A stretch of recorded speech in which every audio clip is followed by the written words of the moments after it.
Pakistan sugar mills ایسوسی ایشن نے FBR پورٹلز کی بندش، حکومتی ڈیلرز اور بین الصوبائی ترسیل پر پابندیوں کو چینی کی قیمت میں اضافے کی وجہ قرار دے دیا ہے۔ مزید جان لیتے ہیں ڈان نیوز کے نمائندے علی وقار سے۔ علی، اپڈیٹ کریں۔ پاکستان شوگر مل ایسوسی ایشن کی جانب سے ایک اعلامیہ جاری کیا گیا ہے جس میں کہا گیا ہے کہ چینی کی قیمتوں میں اضافہ جو ہے وہ FBR پورٹل کی بندش اور حکومتی ڈیلر کی وجہ سے ہوا ہے۔ دیگر وجوہات میں چینی کی بین الصوبائی ترسیل یا پابندی شامل ہے۔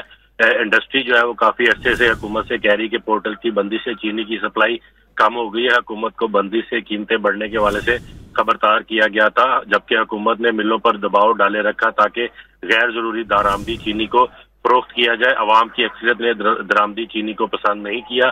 سندھ میں پورٹل بند رکھے گئے تاکہ پورٹ پر برآمد چینی کو پہلے فروخت کیا جا سکے، جس سے حکومت یہ پابندیاں لگا رکھی تھی، تب سے چینی کی سپلائی کم ہونے لگی ہے۔ ان اقدامات سے چینی کی قیمتیں بڑھی ہیں، جس کی ذمہ داری شوگر مل انڈسٹری نہ ہے۔